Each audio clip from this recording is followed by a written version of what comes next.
It's another edition of Time About the Movies, and today we're taking a look at the 4 movies of July 21st, 2006. And a wide range of movies here. We got a new animated feature produced by Steven Spielberg and Robert Zemeckis.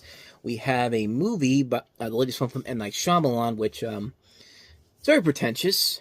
We have a sequel nobody was really asking for, but Kevin Smith said, I think I should go back to what made me popular to begin with. And we'll also take a look at probably one of Ivan Reitman's more underrated movies, in my opinion. But before we get to those movies, of course, let's talk about the biggest new release of the weekend, and that is the Steven Spielberg, Robert Zemeckis produced Monster House.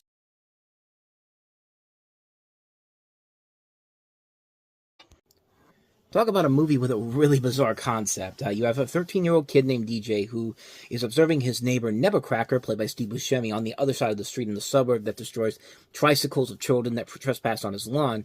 When DJ's parents travel on the eve of Halloween and their abusive babysitter comes to stay with them, he calls his clumsy best friend Chowder to play basketball, but when the ball falls into Nevercracker's lawn, the old man has a heart attack and soon they find out that the house is a monster. Later, the boys rescue the smart Jenny from the house, and the trio unsuccessfully tries to convince the babysitter, her boyfriend Bones, and 2 police officers that the haunted house is a monster, and nobody believes them. The teenagers ask their video game-addicted acquaintance Skull how to destroy the house, and they discover its secret on the Halloween night. Like I said, stupid concept overall. It's one of those gigantic surprises that came out of nowhere. The plot sounds just as stupid as you would guess. A house that's alive. I mean, yeah, that's not the most incredible concept overall, but that's the power of animation for you. You can take these ridiculous ideas that would sound incredibly stupid in real life and make it work in the world of animation. And sure enough, Monster House makes its stupid premise not only work, but makes sense a lot. This is a really good movie. It does a fantastic job of making a premise as ridiculous as this work as well as it does. The animation overall is pretty impressive. I think it's actually a better performance capturing job than the Polar Express did. And the Polar Express had some good motion capture work for the most part. A lot of the voice actors in here are really good. The kid actors are very good. The all-star supporting cast is really good here. I mean, you got people like Maggie Gyllenhaal, Kevin James, Nick Cannon, Fred Willard, Kathleen Turner, Catherine O'Hara. Just a really, really good cast all around here. Jason Lee, John Heder. The script is really good. It's co-written by of course, Dan Harmon, who gave us Community and Rick and Morty, and Rob Schaub, and they do a great job of creating this well-written story that doesn't fall into the cliches of movies like this, and they even do manage to make this house come off as very threatening. I mean, no joke, the house looks legitimately terrifying in this movie. I'm really surprised they got away with a PG rating because, man, the stuff they do in this movie is incredible. And you can say that this is kind of a precursor to what Leica Animation would do with Coraline a couple years later. I think Coraline did a much better job, but Monster House overall is one of the biggest animation surprises of recent memory. They find a perfect blending of comedy, drama, horror, and action, with some pretty spectacular animation and good direction from Gil Kenan, who, up until Ghostbusters at Frozen Empire, didn't really make a really good movie for a long, long time. I mean, there's a lot of promise with this movie as a director, and then just kind of faded off into the sunset. He worked on a couple of movies that were okay, stuff like City of Ember, but then he did Ghostbusters Afterlife, wrote the script for that, got a chance to direct Ghostbusters Frozen Empire, which I thought was a good movie overall, even though it definitely wasn't as good as Afterlife, but yeah, it's been a while since he's directed a really, really good movie in general, and I think this is probably overall his best film easily. I know if you didn't get to see it this past Halloween, definitely give it a chance another Halloween, because it's definitely worth it in the long run. A really good movie, can't recommend it enough. So, with that said, let's go ahead and move on to the next movie we have here, and that is M. Night Shyamalan's Lady in the Water.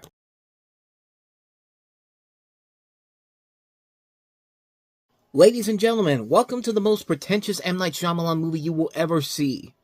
And trust me, that's saying a lot.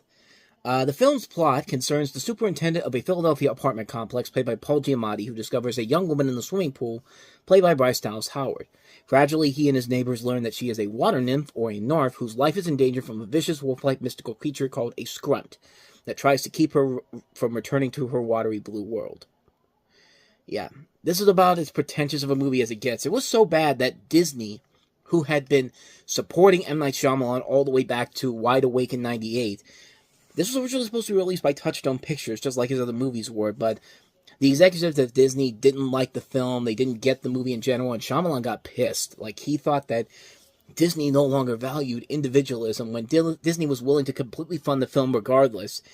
And, yeah, Shyamalan actually rejected the offer and took it over to Warner Brothers, and they thought, huh, the joke's on you. This is going to be a big hit. And now The Village was not a big hit to begin with. And yeah, this definitely was not a big hit either. This is about as, like I said, it's about as pretentious and as self-indulgent as you get, right to the point where M. Night Shyamalan himself casts himself in a big role in this movie. And yet Bob Balaban, who's there to just do nothing but be the pretentious critic, and like all these characters are so bland and so boring and so one-note, and the movie just, it doesn't know what it wants to be. Does it want to be taken seriously? Does it want to be seen as over the top? You can't tell it all. And nothing about this movie is magical. Nothing about this movie is amazing. Nothing about this movie is incredible. There's nothing about this movie that works at all. It's a bleak movie that is so bland, so boring, so much of a waste of your goddamn time. There's nothing of value to it whatsoever. And there's a good cast involved in this movie. You got Jeffrey Wright also in here, Freddie Rodriguez, Jared Harris, a lot of very good talent involved in this movie, but unfortunately, they ain't given anything to do. Like, this movie is so stupid. It's so ridiculous. Like, it has no idea what kind of a movie it wants to be, and quite frankly, it doesn't really care at all. And people were not that stupid this time around. People saw the bullshit, and they didn't go see it. It was a big failure at the box office. It made back its budget, but didn't make much afterwards. I mean, it was a film that quickly came and went. And you would think that M. Night Shyamalan would have realized, these last two movies I made have not been successful movies. Maybe I should take a step back and realize that maybe, just maybe, my craft is about to go out the window. But no, not M. Night Shyamalan. No. We still got at least 7 more years of this garbage before he eventually returns to form with The Vision in 2015. Actually, 9 years if you want to be more specific. But yeah. Fuck this movie, man. This is a terrible movie. Avoid this one like the plague. So, yeah. With all that said, on to the next movie here. Let's get back to some good stuff again. Here's Kevin Smith with a sequel to the movie that started it all for him. This is Clerks 2.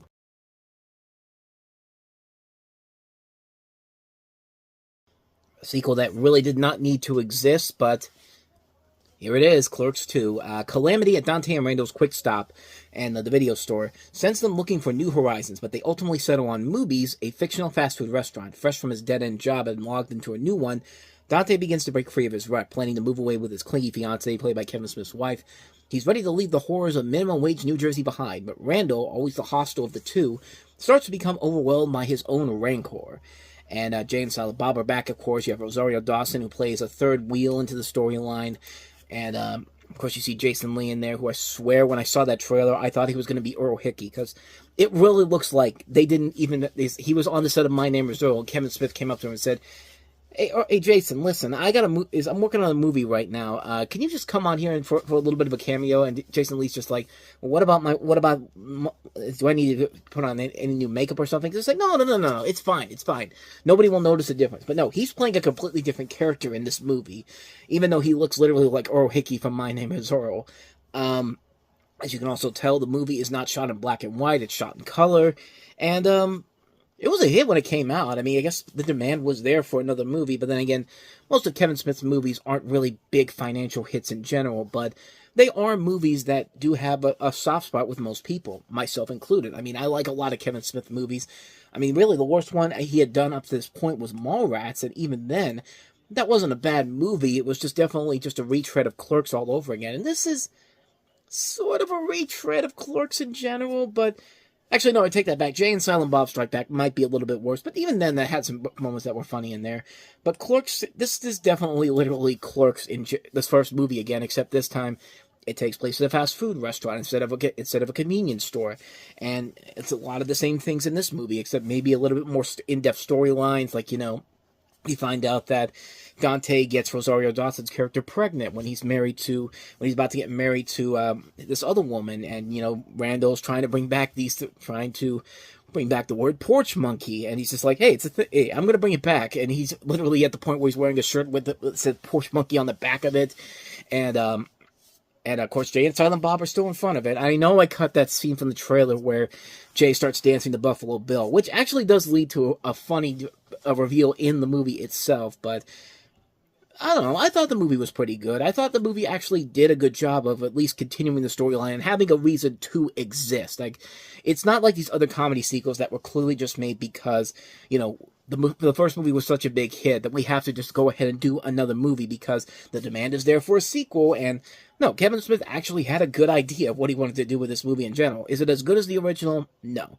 Is it a bad movie? No. It's a really fun, enjoyable movie. And if you like a lot of what Kevin Smith brings to the table, you can definitely find a lot of value in this movie in general. I found a lot of enjoyment here. I thought all the characters were a ton of fun. I thought there was a lot of really good funny jokes in this movie.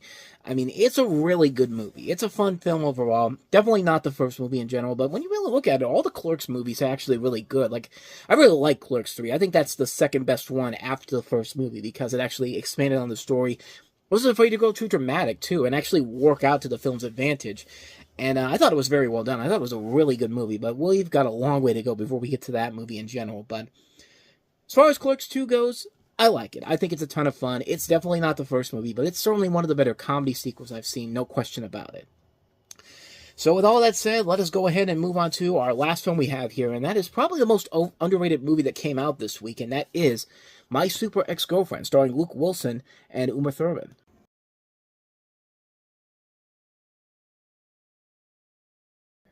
So like I said before, Ivan Reitman's made a lot of really great comedies, Ghostbusters, Stripes, Twins, Kindergarten Cop, and Dave. Then he kind of began that downward spiral with stuff like Junior, then Father's Day, and then Evolution. And then you get this movie where I thought the old Ivan Reitman came back, and I thought it worked a lot better than people made it out to be. In the film, you have a new city of New York, a shy and lonely project manager of a design firm played by Luke Wilson meets Jenny Johnson in the subway. He invites her to a date and has dinner with him, and Jenny immediately falls in love with him. They have sex, and she discovers his true identity. She discloses her true identity to him, that she is the powerful superhero G-Girl. After meeting his co-workers and friend Hannah Lewis, played by Anna Faris, the needy Jenny becomes jealous, controlling and manipulative, and Matt follows the advice of his best friend, played by Dwight Schrute from The Office, and dumps her, breaking her heart. Jenny turns Matt's life into hell when he has a romance for Hannah. However, the arch-enemy of G-Girl and former high school sweetheart of Jenny, Professor Bedlam, played by Eddie Izzard, proposes Matt to lure Jenny to strip her superpowers. And with this movie, like I said, you start to see the old Ivan Reitman coming back, taking these scripts that have a good plot and a potential for something really funny that shows off more of his talents and making it work. And this movie definitely delivers on that. I thought the plot for this movie worked really well. A great script by the late Don Payne, who wrote a lot of Simpsons stuff. Really great chemistry between Luke Wilson and Uma Thurman. A lot of really good funny setups. A definite indication that Ivan Reitman was putting his directing abilities to good use here, and he had his heart was more involved in this movie. Not everything about this movie works. There are a couple of jokes in here that don't really meld well together. It seems like something with Reitman and Payne thought would be funny, but ends up not being.